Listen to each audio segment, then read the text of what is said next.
大家好，欢迎回到汉语慢时光，我是王宇。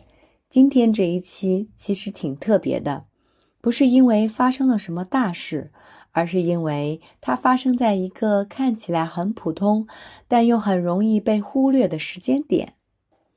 最近我一直在想一个问题，为什么有些日子看起来没有什么变化，但过完之后你却发现自己好像不太一样了？这期节目，我想从一个很简单的生活体验说起，聊一聊我在中国迎接元旦的感觉，还有我作为一个外国人，慢慢理解新年和改变的过程。如果你正在学中文，我也想先跟你说一句，这一期我准备了一份小小的学习讲义，里面有一些我刚刚也会在接下来用到的句子和表达，都是生活里真的会用到的中文。你不用一边听一边记，可以先把它当成一个故事来听。等听完之后，再回头看看那些句子，很多地方可能一下子就变得更清楚了。那我们就从这个看起来很普通的元旦慢慢说起吧。说实话，如果不是日历提醒我，我真的很难意识到元旦快到了。还有几天，对，就是那种理论上应该让人有点期待的日子。但我走在中国的街上，心里却一直有一个很奇怪的感觉，怎么这么平静？在美国，如果新年还有3天，你已经能明显感觉到时间在往前冲了。超市开始吵，音乐开始变，大家聊天的时候会说，哇，这一年真的过得好快。可是在中国，这几天更像是普通日子里多了一点日期的存在感。我不是说完全没有，而是那种你不注意就会错过。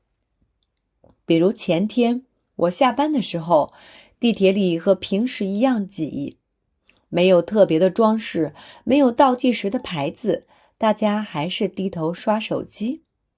我突然意识到，如果你是一个刚来中国的外国人，你可能会非常困惑。你会想，所以元旦到底重不重要？这个问题我问过中国朋友，他们想了一下，说，放假吧，就这3个字，没有激动，没有情绪波动，没有这是一个新的开始。我当时在心里偷偷笑了一下，觉得这回答特别中国。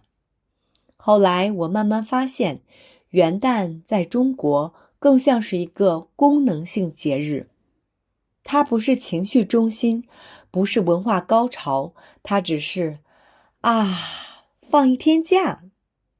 可偏偏就是这种态度，让我开始认真观察起来，因为这和我成长的文化太不一样了。后来我开始留意一些特别细小的东西，比如办公室里的日历，那种纸质的挂在墙上的日历。以前我几乎不看它，可这几天我会下意识瞄一眼，上面写着12月29、12月30、12月31，数字在往前走，但周围的一切好像没有被带着一起走。同事们讨论的还是项目进展，中午吃什么，下周要不要加班。没有人说，今年终于要结束了，也没有人感叹新的一年要来了。这让我一度怀疑，是不是只有我一个人在心里偷偷给时间加了情绪。在美国，新年是一种被放大的时间节点，你不需要刻意去感受，因为整个社会都会帮你感受。而在中国，我发现时间是安静的，它不会敲你的肩膀，不会提醒你，喂，该回头看看这一年了。它只是继续往前。有一天晚上，我跟朋友吃饭，顺口问了一句：你们元旦一般会做什么？他想了想，说：睡觉吧。我愣了一下，他又补充了一句：或者出去吃个饭。语气非常平静，平静到让我突然意识到，哦，原来不是我错过了什么，而是这个节日本来就不张扬。回家的路上，我走得很慢，街边有几家店，橱窗里挂了点装饰，但你不仔细看，真的会以为那只是普通的冬季摆设。我突然想起来，刚来中国那一年的元旦，那是我第一次在中国跨年，当时我非常认真地准备了。我提前问朋友，我们要不要倒计时，要不要看烟花，要不要做点特别的事情。朋友笑了笑说：你想做什么？那一刻我才意识到，在这里元旦并没有一个标准答案，而对我来说，没有标准答案的节日反而更让人不安，因为你不知道你该用什么样的情绪去面对它。这几天我经常会想起一个词：过渡。元旦在中国像是一个过渡点，它不负责情绪爆发，只负责把你从一年轻轻推向下一年。没有仪式感，也没有情绪要求，你想庆祝可以，你不想也完全没有问题。慢慢的，我开始理解这种状态。有一天中午，我一个人去吃饭，小店里开着电视，放的是新闻。主持人提了一句：元旦假期即将到来，语气非常公式化，没有背景音乐，没有倒计时画面。我突然觉得这种不过度强调本身也是一种文化选择，就像中文里很多表达一样，中文很少强迫你外放情绪，你可以用一句很轻的话表达很重的感情。比如，还行，差不多，就那样吧。这些词，如果你只学字面意思，你会觉得他们什么都没说。可如果你真的生活在这里，你会发现他们说了很多。元旦也是，它不是要告诉你新的一年你要改变，而是默默地允许你可以慢慢来。那天晚上，我站在窗前，看着外面的灯，城市没有什么特别的变化，车还是很多，人还是很忙。可我突然觉得很安心，因为这种安静让我有空间去想一些原本会被热闹淹没的问题。比如，这一年我在中国过得怎么样？中文学得好不好？有没有哪一刻我是真的融入了？这些问题，如果放在一个特别热闹的夜晚，可能根本来不及出现。但在这样的元旦前夕，他们自己冒了出来。我意识到，学习中文其实也是这样一个过程。你不会每天都感觉自己在进步，你不会突然跨年似的变得流利。更多的时候，你只是某一天突然发现，哦，这句话我听懂了，这个场景我不紧张了，我好像不用提前想那么久了。那不是爆炸式的成长，而是缓慢、安静、持续的变化。就像中国的元旦，不是高潮，但它真实存在。离元旦越近，我越不着急了。我不再期待一个特别的时刻，而是开始享受这几天的普通。早上照常起床，喝常喝的咖啡，照常在路上被人群推着往前走，只是心里知道，哦，日历快要翻页了，这就够了。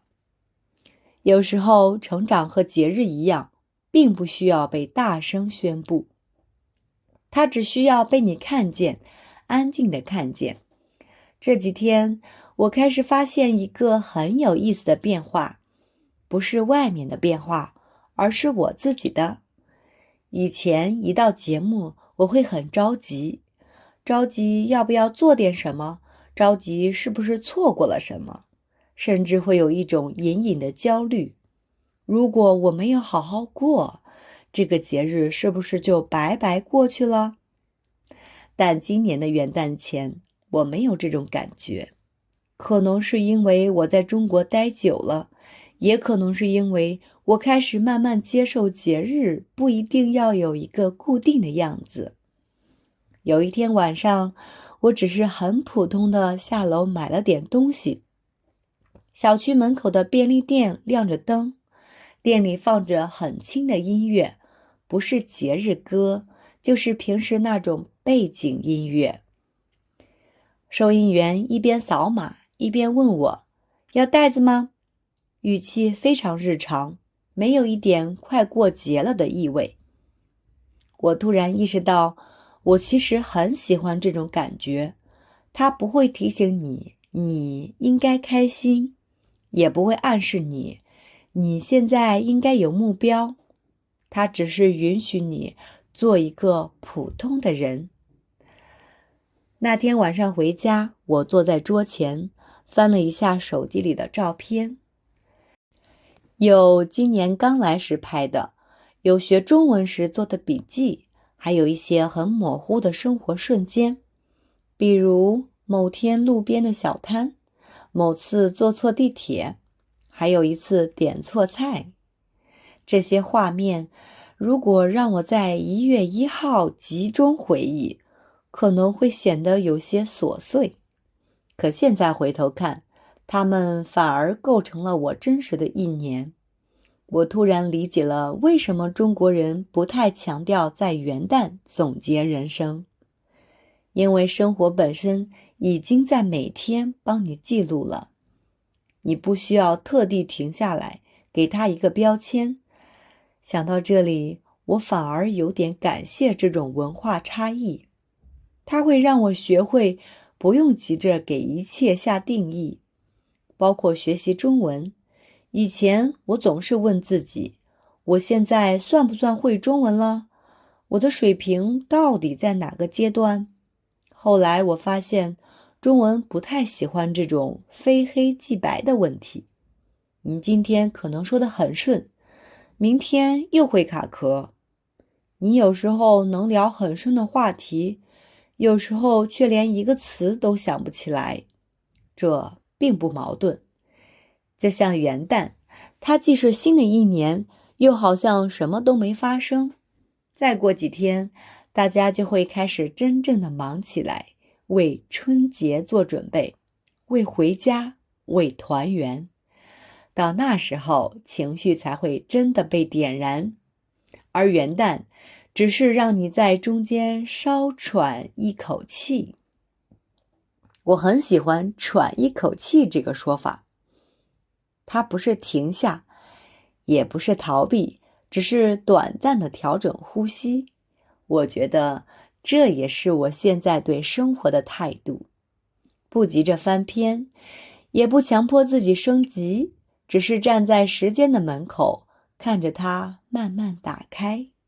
有一天，我和朋友聊天，他问我，你元旦有什么计划吗？我想了想说，可能就是睡个懒觉，然后随便走走。他点点头说，挺好的，没有评价，没有期待。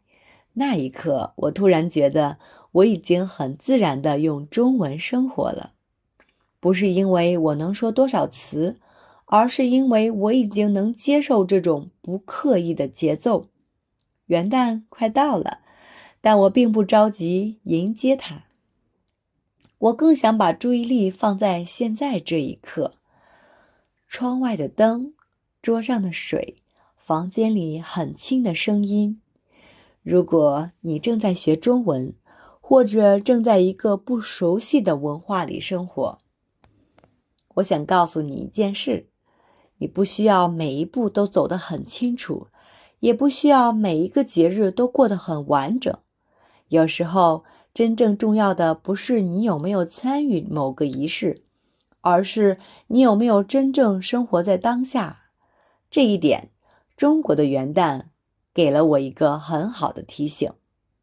其实，我刚来中国的时候，我一直以为所有新年都应该是相似的，应该要有一个很明确的开始，应该要告诉自己，从今天起，我要变得不一样。但是在中国生活久了以后，我慢慢发现，这里对时间的态度并不是那么激烈。很多中国朋友跟我说过一句话：元旦就那样吧，真正的新年是春节。刚开始听到这句话的时候，我有点不理解，因为在我的文化里， New Year 就是 The New Year。可是后来我才意识到，他们不是不重视时间，而是更相信重要的改变不会只发生在某一天，它会慢慢发生。你可能今天没有感觉，明天也没有感觉，但是回头一看，你已经走了很远。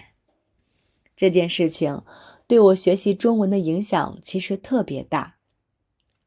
以前我学语言的时候，总是希望有一个清晰的进度条，今天学了多少单词，这个月能不能达到某个水平。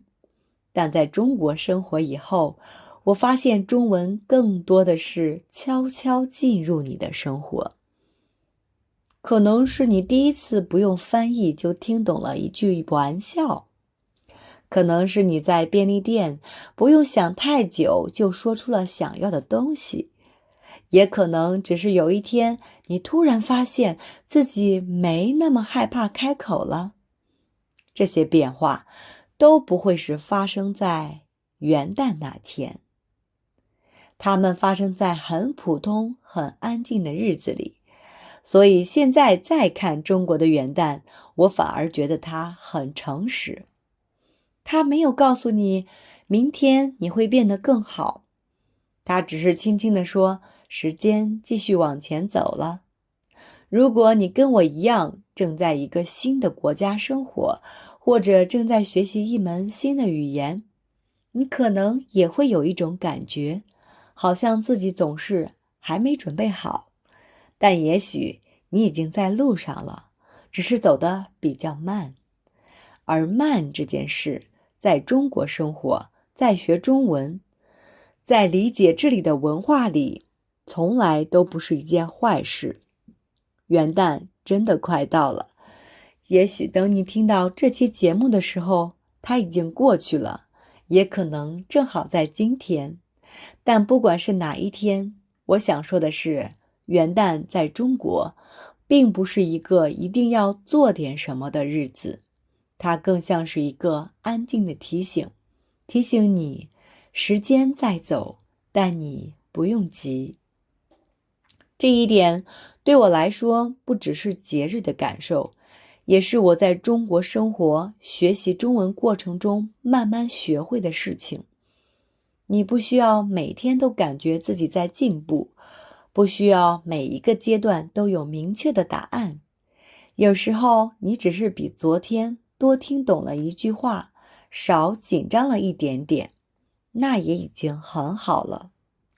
如果你现在正在学中文，或者正在一个陌生的环境里生活，我希望这期节目能陪你安静地走一段路。不用热闹，不用仪式感，只是坐在时间里，慢慢地呼吸一下。在汉语慢时光里，我想记录的一直都是这样的瞬间，不是我学会了什么，而是我在这里好好的生活着。那我们就把元旦留给轻轻翻页的声音吧。新的故事，新的生活，也会慢慢开始。我们下一期再一起聊天。学习讲义：1、本期学习目标，通过一段真实自然的生活播客内容，你将能够听懂并使用与时间、节日、变化、生活节奏相关的常见表达，理解中国文化中对元旦和新开始的态度，用比较自然的中文表达个人感受、习惯变化、文化对比。练习中速口语中常见的连接词和缓冲表达。2. 核心词汇。1. 时间与节日。元旦 New Year's Day， 新年 New Year， 春节 Spring Festival， 时间 Time， 日子 Days， Life。 例句：元旦在中国很安静，对很多人来说，春节才是真正的新年。2. 感受与变化。感觉 feeling， 变化 change， 慢慢的 slowly， 发现 to discover， 适应 to adapt。 例句：我慢慢发现中国人对时间的看法不一样，这种变化不是一下子发生的。3. 学习与生活。学习 to study， 生活 life， 语言 language， 压力 pressure， 自然 natural。 例句：学中文需要时间，生活中的中文更真实。3. 重点句型。句型1：刚开始，后来。刚开始我不太理解，后来我慢慢明白了。用法说明，常用于表达观点变化、文化理解过程。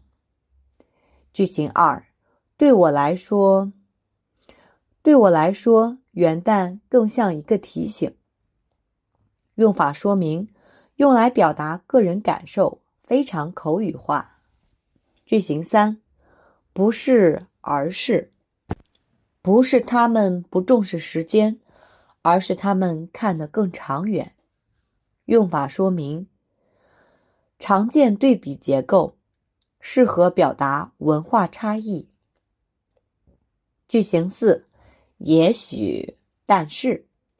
也许你现在没有感觉，但是变化已经开始了。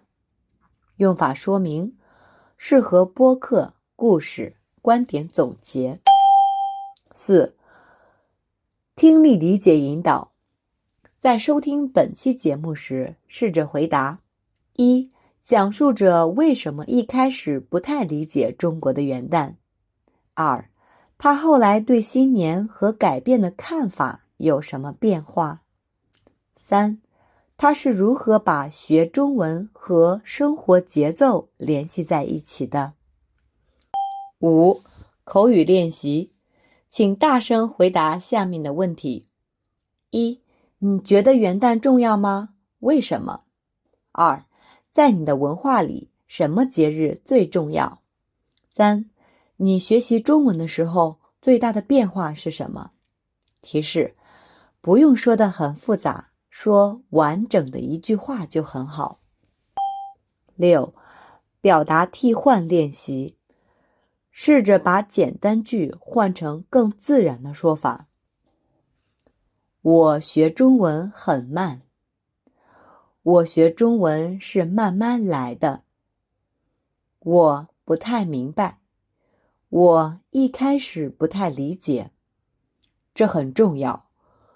对我来说，这件事很重要。7. 本期文化小结。